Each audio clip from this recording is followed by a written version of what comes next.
Vous êtes mari, je crois.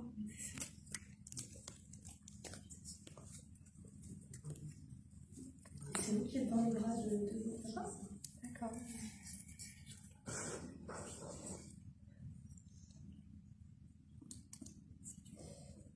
Alors j'ai un papa immensément triste, avec énormément de tristesse de ne pas avoir pu le voir grandir, parce qu'il est parti trop tôt. Cependant, il me dit, je suis toujours resté là.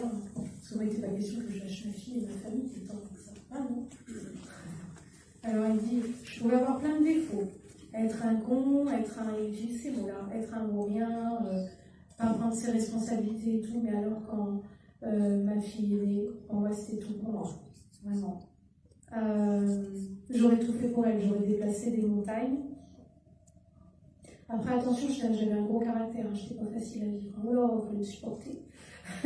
Qui s'y frotte s'y pique, apparemment. Mais pour ma fille, j'aurais tout fait. Il me parle de sa souffrance, j'ai l'impression, de sa souffrance qu'il a, de l'anxiété qu'il a eu à partir, comme s'il n'arrivait plus à respirer, et que ça l'a pris, là, je sais pas, au niveau de la gorge, je sais pas de quoi il est parti. Oui, si vous. Il s'est suicidé de manière. Ah oui, d'accord, ok. Mais il a eu très peur, en fait, de le faire. Il y a eu beaucoup d'anxiété derrière. Mais après, c'est quelqu'un qui était en accord avec son suicide, parce que dans ce qu'il me dit, il me dit, bah, tu vois, une fois que t'es passé de l'autre côté, bah, c'est fait, c'est fait. Qu'est-ce que tu veux faire? C'est fait, quoi. Donc maintenant, t'assumes, en fait. T'as pas d'autre choix que d'assumer. Il dit que les prières, parce qu'on parlait de suicide tout à l'heure, les prières, justement, l'ont aidé à monter, à être apaisé, et à être accueilli par apparemment un vieux monsieur de sa famille. Je ne pense pas que ce soit son père, c'est quelqu'un de plus âgé, et de la lignée d'hommes, quelqu'un de la lignée d'hommes, plus âgé que son père, qui serait décédé, grand-père ou arrière-grand-père, en tout cas c'était une figure d'autorité paternelle qui l'a accueilli, et qui lui a fait la morale, parce que dans ce qui m'est transmis, il lui a été dit, bon bah maintenant, tu vois, ta fille, tu l'as eue, maintenant il faut l'assumer d'en haut. Donc, tu vas faire ce que tu peux et tu vas l'assumer d'en haut. Et apparemment, vous êtes quelqu'un qui a réussi, qui a été très bien entouré, en fait, et qui a réussi à trouver son équilibre en pensant à lui, bien sûr, avec ce manque et tout. Vous avez été tellement bien entouré d'amour que vous avez réussi à dépasser, en fait, cette souffrance-là liée au deuil. Et puis, c'est comme s'il avait envoyé quelqu'un d'autre pour s'occuper de vous. Un autre homme, je ne sais pas si votre maman a fait sa vie après. À un moment donné, oui. D'accord. Ça n'a pas fonctionné. D'accord. Mais c'était quand vous étiez petite? Une adolescente. On a passé plein d'années que toutes les deux. Ensuite, adolescente où j'ai eu un petit frère. J'ai vécu fille jusqu'à nous. C'est d'accord. Parce qu'en fait, il dit qu'il a envoyé quelqu'un d'autre aussi pour prendre soin de vous. Pour pas que vous écrouliez, alors peut-être à ce moment-là. Est-ce que ça peut être le petit frère? Ou c'est un adulte? Pour moi, c'est plutôt un adulte. Alors, ça peut être un ami que votre maman avait, qui était souvent présent, quoi. Il y avait une figure jeune, un homme jeune, qui était là souvent pour vous, qui faisait genre la figure paternelle. Et c'est lui qui avait envoyé cette fonction-là à cet homme-là, pour ne pas que vous sentiez perdu. Qu'est-ce qu'il vous dit? Alors, les raisons de mon suicide m'appartiennent, de mon décès m'appartiennent. J'ai été présent pour beaucoup de monde, et quand moi j'ai eu besoin d'aide, il y avait personne, et il y avait eu un gros souci avec moi c'est un proche en fait qui l'a accablé. C'est un proche, un ami qui l'a accablé. Et il semblait à lui-même aussi d'être en vie, quoi. De ne pas réussir à faire mieux, de ne pas réussir à se dépasser, d'être qui il était à l'époque.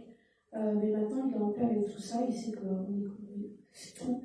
Et il vous invite aussi à... C'est la peur du jugement. Ça, c'est quelque chose qui est très présent sur vous, pour vous. Le fait qu'on pense du mal de vous, qu'on dise du mal de vous. Et il vous dit vraiment, fou qu'on est comme on est, en fait, tout simplement. Alors, je ne sais pas si vous avez des enfants, mais en tout cas, a priori, dans les 2 ans, il y aurait un enfant à venir. Alors, on ne sait pas, pour plaisanter, je vais dire ma mention pas sûre, hein, monsieur, hein, je peux où il est.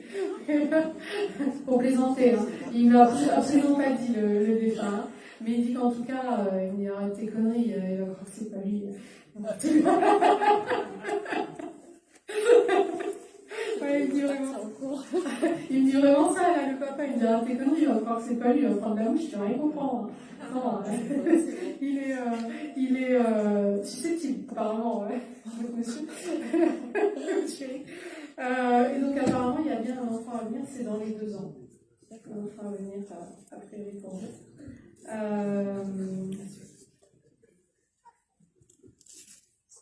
Est-ce que vous avez des questions pour lui?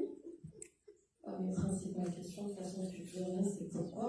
Est-ce que ça la réponse? D'accord. Est-ce qu'il regrettait? Et est-ce qu'il était bien là où il était? Qu'est-ce qu'il pensait de moi et de ma maman aujourd'hui? Donc oui, apparemment, il va bien, il est bien là où il est. Comment est-ce qu'il aurait pu faire autrement? C'est la question que j'ai envie de vous poser. Non, il me dit que c'était déjà, c'est quelque chose qui était déjà prévu. Dans son incarnation, c'était déjà prévu comme ça, pour que, a priori, sa maman prenne cet enfant en considération. Parce que c'est un enfant qu'elle a toujours un peu mis de côté en donnant, je ne sais pas si elle a plusieurs enfants, mais c'est comme si elle donnait la priorité aux autres et pas à celui-là. Elle le mettait de côté, du coup c'est un enseignement, je ne sais pas si sa mère est toujours en vie. Ouais, sa mère. Ah, j'avais pas compris. C'est pas pour votre mère, c'est pour sa mère à lui. C'était un enseignement en fait pour sa mère à lui par rapport à ça, parce qu'elle est toujours un peu de côté par rapport aux autres. Et du coup, c'est pour quelque part attirer l'attention, en fait, c'est pas dit comme ça, c'est plus cet enseignement de se dire, ben voilà, tu l'as jamais considéré vraiment comme ton fils, c'est pas là, il n'est plus là.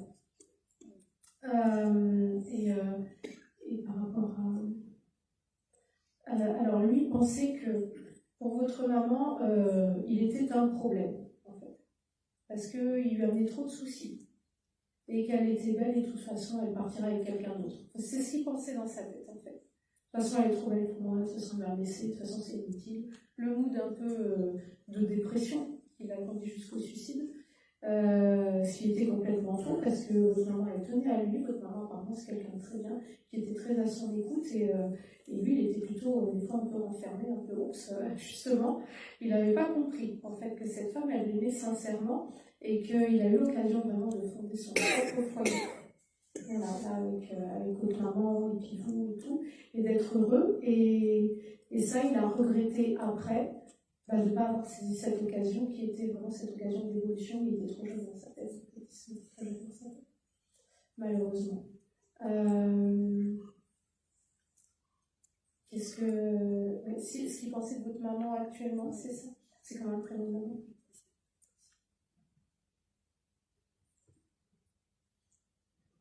Alors, il dit que c'est une femme qui est toujours aussi belle, et qui d'ailleurs, il dit, transmettez, tu es toujours aussi belle. Tu t'entretiens bien, tu te laisses pas aller, c'est ce qu'il faut. Pour une femme de ton âge, franchement, si je t'avais connue maintenant, et ben on serait ensemble. Qu'il la remercie pour tous les efforts qu'elle a fait, parce que vraiment, il fallait se le farcir dans ce qu'il dit, parce que vraiment, il était hyper rustre, hyper lourd. J'étais le lourbagne de service, hein, mais c'était chiant, parce que la pauvre, elle essayait de me comprendre, elle essayait de m'aider. Elle était amoureuse, la pauvre. Elle tenait fort à moi, c'était comme ça, quoi. Et moi, je le savais qu'elle m'aimait, je savais que j'allais lui faire du mal, mais j'ai préféré me faire du mal à moi-même, quoi. Et pour moi, il vous dit, je suis désolée de t'avoir laissé, je me suis assurée que tu manques de rien et que tu es les bonnes personnes sur ta route pour te faire évoluer. Enfin, juste ça a renforcé la confiance en toi et dépasser cette peur du jugement de ce qu'on pourrait penser de toi, en fait. Ça va même te servir dans ton travail où tu vas devoir aussi t'exposer au regard des gens. Et alors, c'est pas faire des conférences, mais c'est des réunions où vous devez exposer par exemple la vente d'un produit, des choses comme ça. je sais pas, une espèce de réunion, vous devez du coup mettre en avant quelque chose pour, j'ai l'impression, le ventre, convaincre en tout cas les participants autour de la table. Et ça va être quelque chose dans lequel vous allez devoir vous dépasser aussi sans peur du jugement. Enfin, je ne sais pas ce que vous faites dans la vie, c'est bien quelque chose. D'accord. Mais a priori, vous allez devoir faire des réunions. Peut-être sur les différentes méthodes que vous avez, je ne sais pas. Pour convaincre les gens de ce que vous faites, je ne sais pas. Ou pour les enseigner. Peut-être. Déjà des petites formations face à la coach. C'est plus ça. C'est plus ça. Donc ça, il le valide, mais ça implique dépasser vraiment sa peur du jugement, oser se mettre en avant. Voilà. Et ça, il va vous aider à ça. En fait, il va vous aider à ça et travailler l'enfant intérieur, pardon. Et puis cette histoire d'empathie, plus vous guérissez l'enfant intérieur, vous allez plus prendre autant à cœur les choses en fait, comme vous les prenez. Ça, il y a déjà un travail qui a été fait là-dessus, et vous allez évoluer aussi dans ce sens-là. Et donc, il valide votre union, a priori, avec aussi donc effectivement un bébé à venir. Et on a aussi, je ne sais pas si vous avez déjà, non, j'ai l'impression que on a aussi un petit chien. Mais un projet de petit chien à venir. Ah bon, j'ai l'impression. Alors, s'il est toujours, vous l'avez pris là, tout récemment. C'est encore demain. Non, c'est un autre. Après, ça, le chien. Après, il sera. Vous verrez. Est-ce que j'ai une question, c'est que l'enfant, quand je pense à lui, quand je lui parle à voix haute, est-ce que lui, il le ressent? Est-ce qu'il y a un jour où j'aurai un signe plus concret? Est-ce que je suis à la demande de plus en plus? Et j'ai de moins en moins peur à recevoir un signe de lui.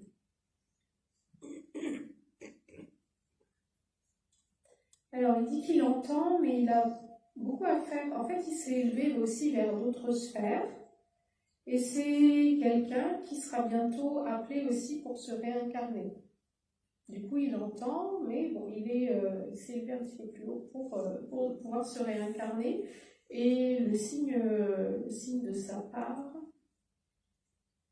il me dit qu'il y a des traces sur votre pare-brise qui ressemblent à genre des doigts humains. Je ne sais pas si ça vous parle, si vous avez vu ça récemment ou quoi. Donc ça, c'était lui. Ouais, sur le pare-brise qui ressemble à des doigts humains, des traces en forme de main, de doigts, ça fait des choses comme ça. Oui, c'est lui, en fait, c'est ce qu'il me dit. Ça, c'était un signe de lui. Je ne sais pas si vous avez remarqué.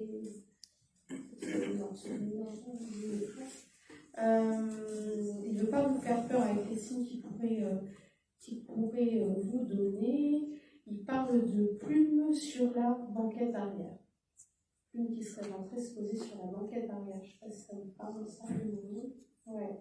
Dans la voiture, non, il y a plumes. Et ben moi j'ai, d'accord, plume, mais j'ai une plume qui serait venue se mettre genre sur la banquette arrière. Qu'est-ce qu'on a?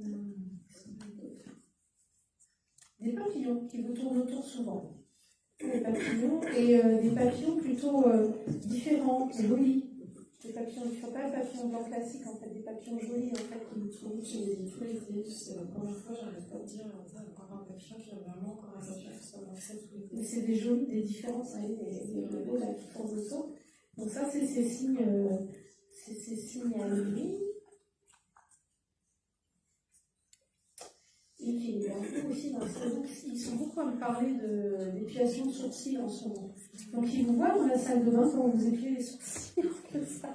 Voilà. Ils sont beaucoup. D'accord, c'est ce matin. Ils sont beaucoup à me parler de ça, à me dire oui, je vois, quand tu épiles tes sourcils. Ou alors, tu vois rien pour épiler tes sourcils. Là, c'est pas ça. C'est que vous avez épilé vos sourcils comme ça devant le miroir. Et puis de prendre la tête, est-ce que mon visage est bien symétrique ou pas? Je sais pas, c'est les trucs que vous faites, ce genre de trucs. C'est symétrique, ce truc.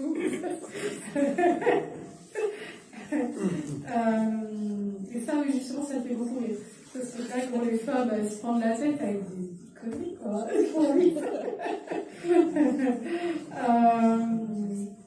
Et sinon, au-delà de ça, il vous informe, il y a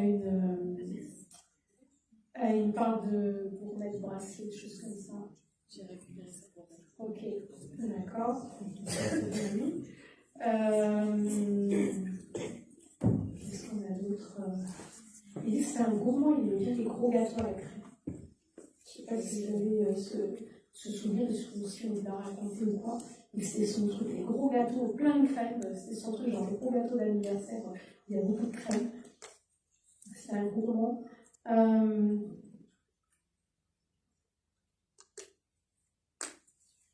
Et puis qu'il aurait aimé être le meilleur des papas. Malheureusement, ça n'a pas été le cas, mais gardez-le dans votre cœur comme étant le meilleur des papas. Le numéro 1, place. Un peu comme en Formule 1, je ne sais pas si c'est ça le Formule 1, parce qu'il parle de ça, un peu comme en Formule 1, le numéro 1 qui arrive. Je ne sais pas si c'est ça. Celui qui arrive en premier sur la ligne d'arrivée en Formule 1. C'est ce qu'il dit. Le numéro 1. Ben, je vais ce papa-là pour toi. Celui qui arrive en premier sur la ligne d'arrivée. Il vous dit pardon encore. Je t'aime de tout mon cœur. Il vous dépose une étoile. J'allais exactement vous dire, en fait, à chaque fois, je mets une étoile parce que c'est mon étoile, et à chaque fois que je fais une action pro, perso, c'est mon étoile, et à chaque fois, j'ai une pensée pour lui, pour dire c'est mon étoile, guide-moi. Donc, je me dis que ça peut être lui. Ah bah là, quand il me dit j'ai mis une étoile là au-dessus de la tête, vraiment là, une étoile, bah, a priori, il a entendu votre demande et ce qu'il vous l'a dit, donc voilà. Je crois qu'on va clôturer comme ça, avec cette étoile au-dessus de la tête de la part de papa pour vous guider. Voilà, simplement. Merci à vous.